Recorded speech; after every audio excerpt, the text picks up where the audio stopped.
اعوذ باللہ من الشیطان الرجیم بسم اللہ الرحمن الرحیم۔ ہفتہ وار مذاکرہ بر کلام اقبال کی 19ویں نشست کا آغاز ہوتا ہے، اور اس محفل کی صدارت کر رہے ہیں محترم خیال آفاقی صاحب، اور مہمان خصوصی ہیں محترم رئیس احمد سمدانی صاحب۔ تو پروگرام کے آغاز سے قبل تلاوت کلام پاک کے لیے میں درخواست کروں گا خوشی محمد انصاری صاحب سے۔ اعوذ باللہ من الشیطان الرجیم، بسم اللہ الرحمن الرحیم۔ أرأيت الذي يكذب بالدين فذلك الذي يدعو اليتيم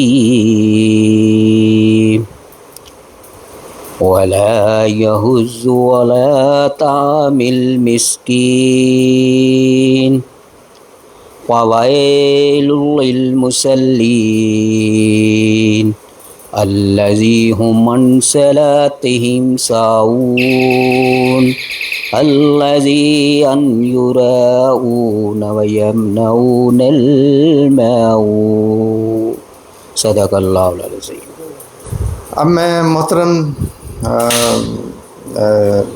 پروفیسر خیال آفاقی صاحب سے اجازت چاہتا ہوں کہ اس مذاکرے کا آغاز کیا جائے آپ کی اجازت سے، اور سب سے پہلے میں کلام اقبال سے کچھ اشعار آپ کے سامنے پیش کرنا چاہوں گا۔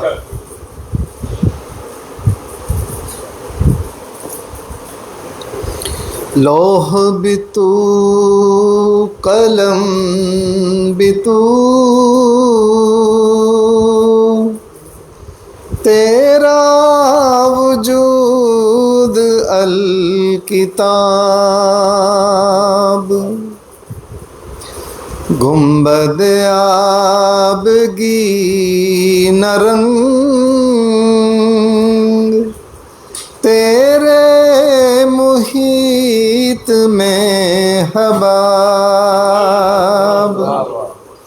لوح بھی تو قلم بھی تو تیرا وجود الکتاب، عالم آب و خاک میں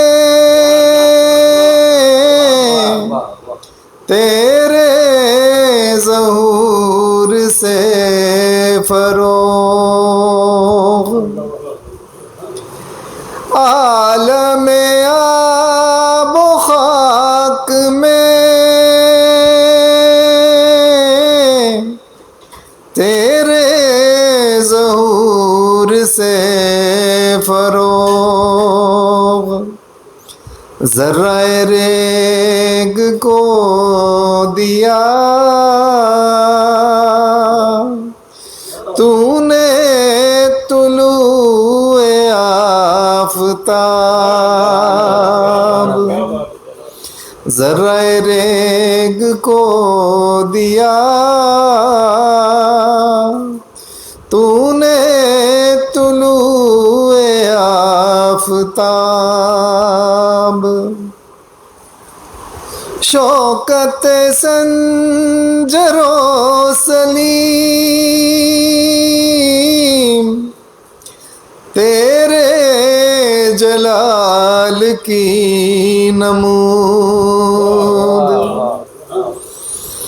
شوکت سنجر و سلیم تیرے جلال کی نمود، فقر جنید و بایزید تیرا جمال بے نقاب، فقر جنید و بایزید، تیرا جمال بے نقاب، شوق تیرا اگر نہ ہو میری نماز کا امام، شوق تیرا اگر نہ ہو میری نماز کا امام، میرا قیام بھی حجاب، میرا سجود بھی حجاب، میرا قیام بھی حجاب، میرا سجود بھی حجاب، تیری نگاہ ناز سے دونوں مراد پا گئے، تیری نگاہ ناز سے دونوں مراد پا گئے، عقل غیاب جستجو، عشق حضور و اضطراب، عقل غیاب جستجو، عشق حضور و اضطراب، تیرا اوتار ہے جہاں گردش آفتاب سے، تیرا اوتار ہے جہاں گردش آفتاب سے، تب اے زمانہ تازہ کر جلوائے بے حجاب سے، تب اے زمانہ تازہ کر جلوائے بے حجاب سے، لوح بھی تو قلم بھی تو تیرا وجود الکتاب، گنبد آبگین رنگ تیرے محیط میں حباب۔ جزاک اللہ جزاک اللہ۔ اور اب میں ملتمس ہوں محترم ایڈوکیٹ صدیق راز صاحب سے کہ وہ اپنا جو ہماری غزل منتخب شدہ ہے اس دفعہ کے لیے، غزل نمبر 36 بال جبریل حصہ دوم، اس پہ اپنا حاصل مطالعہ پیش فرمائیں گے صدیق راز ایڈوکیٹ صاحب۔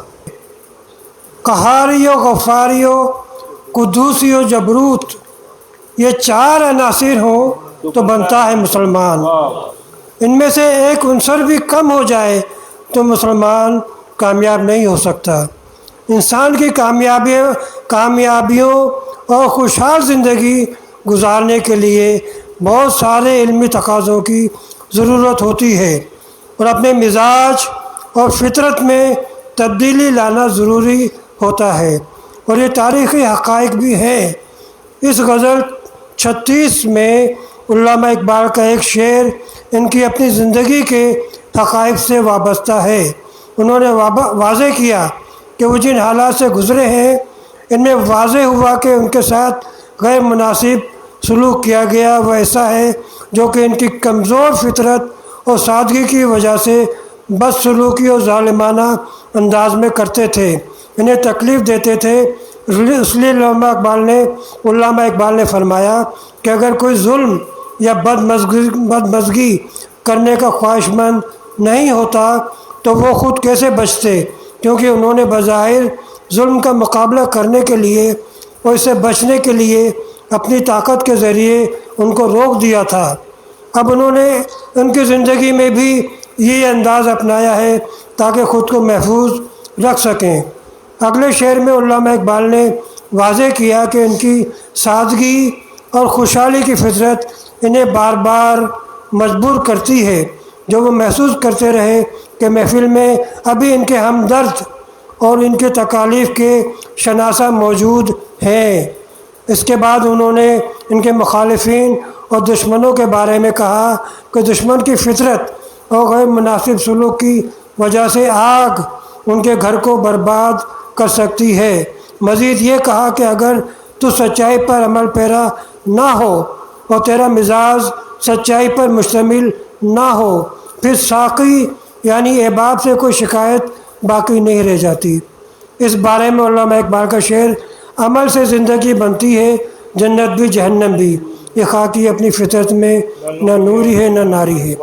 اس کے بعد انہوں نے مغربی تہذیب یعنی یورپی ممالک کے بارے میں اظہار خیال کیا کہ بظاہر وہاں تہذیبی طور پر چمک دمک نظر آتی ہے، مگر اندرونی طور پر وہ صرف اپنی نفسانی خواہشات اور لالچی اصولوں پر کاربند ہوتے ہیں۔ ان کا باطن کا چراغ نظر آتا ہے اور یہ چراغ اس وقت روح پوش ہو جاتا ہے جب ان کی نفسانی خواہشات بند کر دی جائیں، اور اگر وہ سادگی اختیار کریں اور بظاہر دکھاوے سے دور ہو جائیں تو سچائی پر مشتمل ہو جائیں گے۔ اگلے شعر میں کہا کہ کسی کے دل میں یہ جذبہ اور خواہش عالمگیری کا پیدا نہیں ہو سکتا جب تک ان کے ذہنوں میں عالمگیریت کے بارے میں جذبہ اور سوچ پیدا نہ ہو۔ اس کے بعد علامہ اقبال نے فرمایا کہ خزاں کے نامناسب ماحول میں وہ شکار کرنے والے کی زد میں کب آ سکتے تھے، کیونکہ ان کی شکایات اور چغل خوری کا انداز ان کی مسکن رہائش گاہ پر نہیں تھا۔ آخر میں انہوں نے فرمایا تمام تدابیر تبدیل ہو سکتی ہیں اور تقدیریں بدل سکتی ہیں، اور سچ بات در حقیقت یہ ہے کہ اس کے بارے میں ان کے خیالات کا اظہار نہیں۔ بہت خوب، ماشاءاللہ۔ اور اب میں ملتمس ہوں محترم شاہد اقبال شاہد صاحب کہ اپنا حاصل مطالعہ سامعین کے سامنے پیش فرمائیں۔ شاہد اقبال شاہد صاحب۔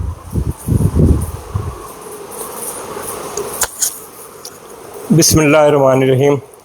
الحمد للہ رب العالمین، الصلاۃ والسلام علی خاتم النبین سید المرسلین رحمۃ للعالمین۔ جناب صدر کی اجازت سے تمام حاضرین محفل کو سلام کہ آج علامہ اقبال کے بال جبریل جو 1935 میں زیور طباعت سے آراستہ ہو کر منصہ شہود پہ جلوہ گر ہوئی، اس کی ایک غزل جو 36ویں غزل ہے اس پہ بات کرنے کی دعوت جناب عابد شیروانی نے دی ہے۔ اپنے گھر میں علامہ اقبال کا مذاکرہ کراتے ہیں۔ میں کہتا ہوں کہ یہ بہت بڑا کام ہے اور میں اس سلسلے میں ان کو خراج عقیدت پیش کرتا ہوں۔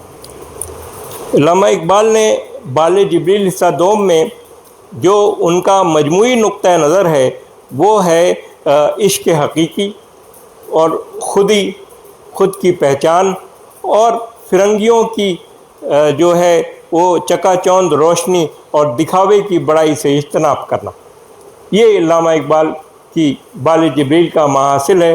اور علامہ اقبال کی خوبصورت ترین غزلیں جو بڑی خوبصورت سے مراد پر اثر غزلیں جو ہیں وہ بال جبریل میں موجود ہیں، اور طویل نظمیں بھی ہیں جیسے ساقی نامہ، جیسے مسجد قرطبہ جو ہے، جو وسیع سرزمین پہ انہوں نے لکھی کہ مسجد قرطبہ کے بارے میں، مسلم اسپین کے بارے میں، جس پہ ایک کتاب عابد شیروانی صاحب نے بھی لکھی ہے، جس کی تقریب رونمائی سینٹرل آرٹس کونسل میں، اور مجھے بھی انہوں نے مدعو کیا تھا، بولنے کا موقع دیا تھا. بڑی خوبصورت کتاب اسپین کے بارے، مسلم اسپین کے بارے میں جو عابد شیروانی صاحب نے تحریر کی ہے. تو یہ جو بال جبریل کا جو یہ حصہ ہے، جس میں علامہ اقبال نے اپنی غزل میں پہلا شعر تو یہ، نہ ہو طغیان مشتاقی تو میں رہتا نہیں باقی، کہ میری زندگی کیا ہے یہی طغیان مشتاقی. اگر شوق انسان کے اندر نہ ہو تو بیکار، اگر جذبہ نہ ہو، اگر شوق زندہ ہو تو وہ کسی وقت بھی اس راکھ کی طرح شعلہ پکڑ سکتی ہے جو کہیں چنگاری. مسلمانوں میں اس وقت صرف یہی راکھ کی چنگاری رہ گئی ہے جس کو ہوا دینے کی ضرورت ہے، اور اس کو ہوا دینے کا کام علامہ اقبال کے اشعار کے علاوہ کوئی نہیں کر سکتا، اور اس کی ترویج کی ضرورت ہے، ہمیں اسے پھیلانے کی ضرورت ہے. تو اگر طغیان مشتاقی میرے اندر موجود ہے تو زندگی ہے، ورنہ زندگی کچھ بھی نہیں ہے. اس طرح کہتے ہیں، مجھے فطرت نوا پر پے بے پے مجبور کرتی ہے، ابھی محفل میں ہے شاید کوئی درد آشنا باقی. اقبال کہتے ہیں کہ محفل میں ایسی بات نہیں ہے، تب لوگ مایوس ہونے کی کوئی ضرورت نہیں، ابھی کچھ درد آشنا ہے، کچھ لوگوں کی چنگاری بھڑک رہی ہے، اور آنے والا وقت مسلمانوں کا ہے. جیسے مسلمانوں نے پوری کائنات کو علم و عمل کے معاملے میں اپنے نرغے میں لے لیا تھا، اور بے شمار کتابیں، مسلم اسپین کا تو یہ حال تھا اندلس کا کہ ان کی گلیوں میں جیسے ہمارے یہاں پان کی دکانیں کتابوں کی دکانیں تھیں، جس میں بڑے بڑے علماء کے، جید علماء کی تفاسیر اور علم منطق، فلسفہ، تمام علوم پہ کتابیں، سائنس پہ کتابیں بکھری پڑی ہوتی تھیں، اور مشتاقان علم اس کو لے جاتے تھے. اور اس دور میں افرنگ نے جو ہے یہ درخواست کی مسلمان بادشاہوں کے میرے طالب علموں کو یہاں پڑھنے دیا جائے مسلم اسپین میں. تو مسلم اسپین میں جو مسلمانوں کی کتابیں تھیں جس کے تراجم ہوئے، وہ شعلہ اب بھی موجود ہے، اور صرف بھڑکنے کا مشتاق ہے کہ جب اس کی لو وہ آتش آج بھی تیرا نشیمن پھونک سکتی ہے، طلب صادق نہ ہو تیری تو پھر شکوائے ساقی. یعنی اگر اس کے اندر طلب نہ ہو تو شکوہ کرنے کی کوئی ضرورت نہیں. اور کہتے ہیں کہ دلوں میں ولولے آفاق گیری کے نہیں اٹھتے، نگاہوں میں اگر پیدا نہ ہو انداز آفاقی. اگر نگاہوں ہی میں انداز آفاقی نہیں ہے تو اس کے اندر آفاقیت کہاں سے آئے گی؟ آفاقیت کو لانے کا مقصد یہی ہے کہ اس کے اندر انداز آفاقی پیدا ہو. پہلے وہ خود کو تیار کرے اس کائنات، مسلمانوں کو تو کائنات کی رہبری کے لیے نائب مقرر کیا گیا. اللہ نے انسان کو اپنا خلیفہ منتخب کر کے آخری کیل ٹھونک دیے کہ یہی میرا خلیفہ ہے کائنات کو سنبھالنے والا. اور یہ اگر بے راہ رو ہو گیا ہے تو کوئی بات نہیں، یہ اپنے راستے پہ آئے گا، اس کائنات کو سنبھالے گا. اور شعر دیکھیں اقبال کا، خزاں میں بھی کب آ سکتا میں صیاد کی زد میں، میری غماز تھی شاخ نشیمن کی کم اوراقی. یعنی میری کم اوراقی جو ہے، میری شاخ نشیمن پہ جو پتا ناپید ہو رہا تھا، زخمی تھا، وہی اس بات کا نشان ہے کہ میں تباہی کی طرف تو جا رہا ہوں لیکن تباہ نہیں ہوا ہوں. میں آگے کی طرف بڑھوں گا، اور کائنات میری ہے کہ الٹ جائیں گی تدبیریں، بدل جائیں گی تقدیریں. حقیقت ہے نہیں میرے تخیل کی ایک خلاقی. میرے تخیل کی خلاقی حقیقت نہیں ہے. اگر ہم تدبیر کریں، اگر جد و جہد کریں، اگر ہم آگے بڑھیں جس طرح عابد شیروانی صاحب آگے بڑھ رہے ہیں، لوگوں کو علامہ اقبال کے کلام کی تشریح پہ، غور و فکر پہ مائل کیا، یہ بہت بڑا کام ہے. اور لوگ یہ کام نہیں کر رہے ہیں. سب اپنے اپنے گھروں میں بڑی بڑی لائبریری، خوبصورت کتابیں تالے میں بند کر کے رکھے ہوئے ہیں. صرف کتابیں وہ جھانکتی ہیں اور ماتم کناں ہیں، پابند سلاسل ہیں وہ کتابیں، کوئی نہیں پڑھا. تو یہ بڑی خوبصورت تقریب ہے. اگر انسان، علامہ اقبال کہتے ہیں کہ اگر انسان اپنے اندر تدبیر پیدا کر لے، اگر کوشش پیدا کر لے تو یہ کائنات اس کی ہے، اس کی تقدیریں بدل سکتی ہے. السلام علیکم ورحمۃ اللہ وبرکاتہ. بہت شکریہ.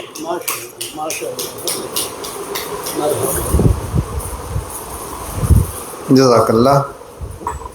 محترم شاہد اقبال شاہد صاحب اپنے حاصل مطالعہ کو پیش کر رہے تھے، اور اب میں ملتمس ہوں پروفیسر رئیس احمد صمدانی صاحب سے کہ وہ اپنا حاصل مطالعہ سامعین کے سامنے پیش فرمائیں۔ پروفیسر رئیس احمد صمدانی صاحب۔ صدر مجلس پروفیسر خیال آفاقی صاحب، آپ کی اجازت سے شریک محفل احباب، اس وقت ہم بال جبریل کی یہ غزل جس کا سلسلہ نمبر 36 ہے اس پر گفتگو کر رہے ہیں۔ اس غزل کا پہلا شعر: نہ ہو طغیانی مشتاقی تو میں رہتا نہیں باقی، کہ میری زندگی کیا ہے یہی طغیان مشتاقی۔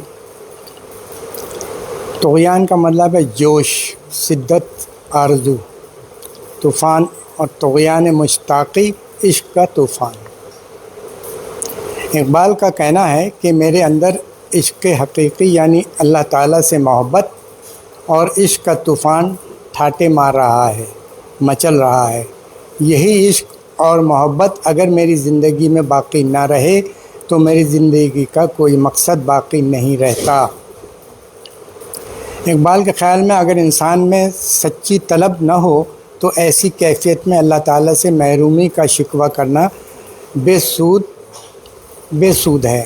یورپ کی چمک دمک کے بارے میں اقبال کہتے ہیں کہ وہ قدرتی نہیں بلکہ نمائشی اور عارضی ہے، ان کا باطن تاریک ہے، یعنی اہل یورپ کا باطن تاریک ہے۔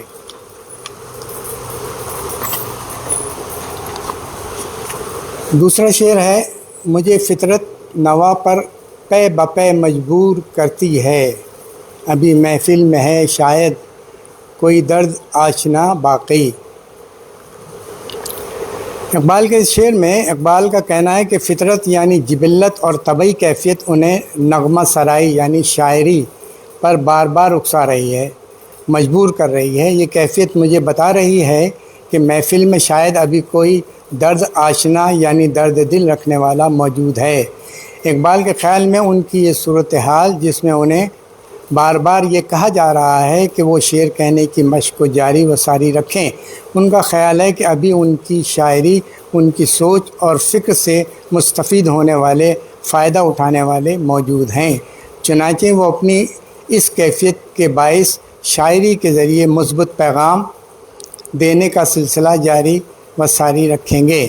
تیسرا شعر اس غزل کا: وہ آتش آج بھی تیرا نشمن پھونک سکتی ہے، طلب صادق نہ ہو تیری تو پھر کیا شکوہ ساقی۔ اس شعر میں علامہ اقبال کا کہنا ہے کہ عشق و ایمان کی آگ آج بھی اتنی ہی طاقتور ہے کہ تیرا مسکن یعنی آشیانہ جلا کر راکھ کر سکتی ہے۔ اقبال کے خیال میں اگر انسان میں سچی طلب نہ ہو تو ایسی کیفیت میں اللہ تعالیٰ سے محرومی کا شکوہ کرنا بے سود ہے، بلا وجہ ہے۔ بہتر یہ ہے کہ انسان اپنی کوتاہی پر توجہ دے۔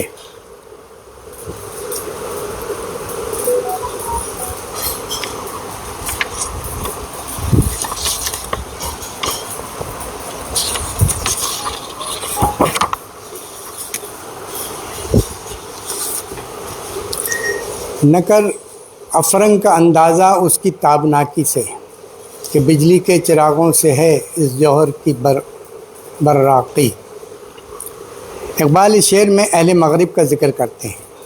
وہ کہتے ہیں کہ مغرب کی ترقی اور اس کی تہذیب کی تابناکی یعنی چمک دمک سے مروب نہ ہوں، اس وجہ سے اس کے بارے میں کوئی مثبت رائے قائم کرنے کی ضرورت نہیں۔ اس کی وجہ یہ ہے کہ یورپ کی یہ چمک دمک قدرتی نہیں بلکہ نمائشی اور عارضی ہے۔ پانچواں شعر ہے: دلوں میں ولولے آفاق گیری کے نہیں اٹھتے، نگاہوں میں اگر پیدا نہ ہو انداز آفاقی۔ اس شعر میں اقبال کا کہنا ہے کہ کامیاب زندگی کے لیے ضروری ہے کہ انسان اپنے اندر وسیع نگاہی پیدا کرے۔ محدود سوچ، خیال اور جذبہ محدود اور مختصر ہوگا تو انسان عظیم کارنامے، بڑے کام انجام دینے سے قاصر رہتا ہے، اس کے دل میں بڑے کاموں کا حوصلہ پیدا ہی نہیں ہوتا۔ گویا عروج کے لیے بلند سوچ، وسیع خیال و نظر اور عظیم مقصد بنیادی شرط ہے۔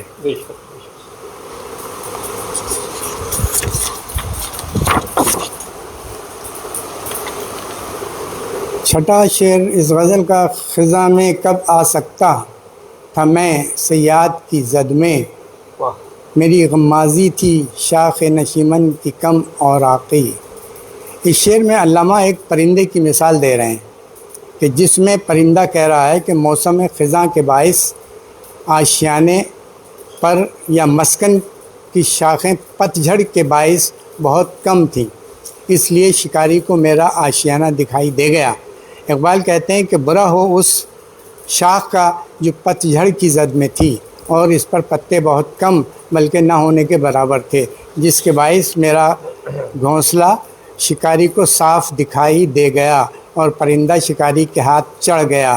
اس شعر سے یہ پیغام ملتا ہے کہ اگر پتجھڑ کا موسم نہ ہوتا اور ٹہنیاں پتوں سے آزاد نہ ہوتی تو شکاری کو پرندے کا آشیانہ دکھائی ہی نہیں دیتا، پرندے کا مسکن یا گھونسلہ براہ راست شکاری کی نظروں میں نہ آتا۔ آخری شعر، یہ شعر اقبال کی غزل کا مطلع ہے۔ اس میں اقبال پر امید دکھائی دیتے ہیں۔ اپنی اس پر امید کیفیت میں ان کا کہنا ہے کہ حالات ہمیشہ ایک جیسے نہیں رہتے، اچھے اور منفی حالات زندگی میں آتے رہتے ہیں، وقت آنے پر موجودہ حالات منصوبہ سازی جو منفی حالات اور مشکل حالات کی صورت ہے ان میں تبدیلی واقع ہوگی، نئی تقدیر تشکیل پائے گی۔ اقبال کے اپنے الفاظ میں الٹ جائے گی تدبیریں، بدل جائیں گی تقدیریں۔ یہاں مغرب کا ذکر تو نہیں، لیکن خیال ہے کہ اقبال کی سوچ یہ ہے کہ اہل مغرب کی تمام تر تدبیریں جو مسلمانوں کے خلاف ہیں ناکام ہو جائیں گی اور مسلمانوں کے حالات بدل جائیں گے۔ اس وقت کیونکہ مسلمانوں پر یورپ حکمرانی کر رہا تھا، اقبال کا کہنا یہ ہے کہ مسلمان جلد آزادی کی نعمت سے بہرہ مند ہوں گے۔ وما علینا الا البلاغ۔ بہت خوبصورت انداز میں پروفیسر رئیس احمد حمدانی صاحب حاصل مطالعہ پیش کر رہے تھے۔ ہمارے درمیان کشور عروج صاحبہ بھی تشریف لا چکی ہیں۔ اصل میں انہوں نے وہ شیلڈ کلیکٹ کرنی تھی، اس میں شاید انہیں تاخیر ہو گئی، تو ان سے میں گزارش کروں گا کہ اپنا حاصل مطالعہ سامعین کے سامنے پیش فرمائیں۔ میں اشعار اسکپ کر رہی ہوں، اس کے نا صرف نمبر سے پڑھ لوں گی، اشعار نہیں پڑھ رہی کیونکہ اشعار پڑھ لیے گئے ہیں۔ اقبال کے یہ اشعار بظاہر مختصر ہیں لیکن اپنے اندر ایک پورا فکری جہان سموئے ہوئے ہیں۔ یہ غزل محض جذبات کا اظہار نہیں بلکہ بیداری فکر، خودی، بلند نظری، طلب، صادق اور تخلیقی قوت کا پیغام ہے۔ اقبال کی شاعری کا بنیادی امتیاز یہی ہے کہ وہ انسان کو حالات کا مجبور تماشائی نہیں دیکھتے بلکہ اسے اپنی دنیا اور اپنے مستقبل کی تشکیل کرنے والی قوت سمجھتے ہیں۔ غزل کا مطلع ہی ہمیں ایک خاص کیفیت سے دوچار کرتا ہے۔ یہاں اقبال کے اندر کا شاعر اپنی ذات تک محدود نہیں، فطرت کی آواز سے مسلسل بولنے، سوچنے اور پیغام دینے پر مجبور کرتی ہے۔ لیکن اس اظہار کی ایک اور وجہ یہ بھی ہے کہ شاعر کو یقین ہے کہ ابھی دنیا میں ایسے لوگ بھی موجود ہیں جو درد کو سمجھ سکتے ہیں، جو محض الفاظ نہیں بلکہ ان کے پس پشت موجود فکر کو محسوس کر سکتے ہیں۔ یہی اقبال کے شاعر کی ذمہ داری ہے کہ وہ سوئی ہوئی قوم کے سامنے آئینہ رکھے۔ اگلے شعر میں اقبال ایک نہایت اہم سوال اٹھاتے ہیں۔ یہاں آتش کو ہم صرف آگ کے معنوں میں نہیں لے سکتے، یہ جذبے، ایمان، ولولے اور قوت عمل کی علامت بھی ہے۔ اقبال کہتے ہیں کہ قوت آج بھی موجود ہے، امکانات آج بھی زندہ ہیں، لیکن شرط یہ ہے کہ انسان کے اندر طلب سچی ہو۔ یہ شعر دراصل ہماری اجتماعی زندگی کے لیے بھی ایک بڑا سوال ہے۔ کیا ہم واقعی تبدیلی چاہتے ہیں یا صرف تبدیلی کی خواہش کا اظہار کرتے ہیں؟ اقبال کے نزدیک خواہش اور طلب میں فرق ہے۔ خواہش زبان پر آتی ہے مگر طلب انسان کو عمل پر مجبور کرتی ہے۔ اس کے بعد اقبال مغربی تہذیب کی ظاہری چمک کے بارے میں خبردار کرتے ہیں۔ اس کے تیسرے شعر میں اقبال مغرب کی سائنسی اور صنعتی ترقی کے ظاہری پہلو سے مرعوب ہونے کی بجائے اس کی حقیقت کو پرکھنے کی دعوت دیتے ہیں۔ اقبال جدید علم اور ترقی کے مخالف نہیں تھے۔ ان کا اعتراض یہ تھا کہ وہ چاہتے تھے کہ مسلمان دنیا کی ترقی سے علم حاصل کریں لیکن اپنی شناخت، اپنی فکری آزادی اور اپنی تہذیبی خودی کو قربان نہ کرے۔ یہ شعر آج بھی ہمارے لیے نہایت اہم ہے کیونکہ آج بجلی کے چراغوں کی جگہ ڈیجیٹل اسکرینیں، مصنوعی ذہانت، سوشل میڈیا اور جدید ٹیکنالوجی نے جگہ لے لی ہے۔ سوال آج بھی وہی ہے، ہم ترقی کے وسائل استعمال کر رہے ہیں یا ترقی کی ظاہری چمک سے متاثر ہو کر اپنی فکری سمت بھی دوسروں کے حوالے کر رہے ہیں۔ غزل کا چوتھا شعر یہاں آفاقی نگاہ اقبال کے فلسفہ حیات کا بنیادی تصور ہے۔ محدود نگاہ رکھنے والا انسان محدود خواب دیکھتا ہے۔ جب نگاہ وسیع ہوتی ہے تو مقاصد بھی وسیع ہو جاتے ہیں۔ اقبال کے نزدیک قوم کی تعمیر صرف معاشی ترقی سے نہیں ہوتی، اس کے لیے بلند فکر، بلند کردار اور بلند مقصد ضروری ہے، اور پھر وہ اپنی کمزوری کی طرف نہایت خوبصورت علامت کے ذریعے اشارہ کرتے ہیں۔ اس کے پانچویں شعر میں ہمیں یہ شاعر بتاتے ہیں کہ دشمن ہمیشہ ہماری شکست کا واحد سبب نہیں ہوتا، کبھی اپنی کمزوریاں ہمیں دشمن کے سامنے بے نقاب کر دیتی ہیں۔ کم اوراقی ہمیں اپنے اشیاء کی بے برگبادی ہماری اپنی کمزوریوں کی علامت ہے۔ یہاں اقبال کا پیغام بہت واضح ہے۔ اگر ہم اپنی کمزوریوں کو دور کر لیں تو بیرونی خطرات کی شکست خود کم ہو جاتی ہے اور پھر غزل اپنے فکری عروج پر پہنچتی ہے۔ چھٹے شعر میں میرے خیال میں یہ شعر پوری غزل کی روح ہے۔ اقبال کا تخیل محض خواب دیکھنے والا تخیل نہیں بلکہ اخلاقی تخیل ہے، ایسے تخیل جو نئی حقیقت پیدا کرنے کی صلاحیت رکھتا ہے۔ یہاں اقبال ہمیں مایوسی سے نکالتے ہیں۔ وہ کہتے ہیں کہ حالات ہمیشہ ایک جیسے نہیں رہتے۔ اگر انسان کے اندر زندہ فکر، مضبوط ارادہ، سچی طلب اور عمل کی قوت موجود ہو تو وہ حالات کا رخ تبدیل کر سکتا ہے۔ یہی وہ مقام ہے جہاں اقبال کا شاعر محض شاعر نہیں رہتا، وہ مفکر اور معمار مستقبل بن جاتا ہے۔ اگر آج ہم اس غزل کو اپنے عہد کے تناظر میں پڑھیں تو اس کا پیغام اور بھی واضح ہو جاتا ہے۔ آج ہمارے پاس علم کے ذرائع پہلے سے کہیں زیادہ ہیں، لیکن کیا ہماری نگاہ بھی اتنی وسیع ہے؟ کیا آج ہمارے پاس وسائل پہلے سے کہیں زیادہ ہیں، لیکن کیا ہماری طلب بھی اتنی ہی صادق ہے؟ آج ہم ترقی کی رفتار سے واقف ہیں، لیکن کیا ہم اپنی سمت سے بھی واقف ہیں؟ اقبال ہمیں انہی سوالات کے سامنے کھڑا کرتے ہیں۔ ان کی غزل کا خلاصہ یہ نہیں کہ حالات بدل جائیں، بلکہ اصل پیغام یہ ہے کہ انسان خود کو بدلے، اپنی فکر بلند کرے اور اپنی کمزوریوں کو پہچانے، اپنی طلب کو سچا کرے، پھر عمل کے ذریعے حالات کو بدلنے کی کوشش کرے۔ اس لیے اقبال کا کلام آج بھی زندہ ہے۔ وہ ہمیں ماضی پر فخر کرنے کے لیے نہیں، مستقبل تخلیق کرنے کے لیے آواز دیتے ہیں، اور شاید اس پوری غزل کا سب سے بڑا سبق یہی ہے کہ تقدیر کے شکوے سے پہلے اپنی فکر کو دیکھیں، حالات کو الزام دینے سے پہلے اپنی قوت کو پہچانیے، اور خواب دیکھنے سے پہلے اپنی طلب کو صادق بتائیے، کیونکہ اقبال کے نزدیک زندہ قومیں حالات کے منتظر نہیں رہتی، وہ اپنی فکر، اپنے عمل اور اپنے تخیل سے نئے حالات پیدا کرتی ہیں۔ آپ کی سماعتوں کا شکریہ۔ صاحب صدر کی اجازت سے میں اپنا اصل مطالعہ آپ کے حضور پیش کرنا چاہوں گا۔ اعوذ باللہ من الشیطان الرجیم، بسم اللہ الرحمن الرحیم۔ رب اشرح لی صدری ویسر لی امری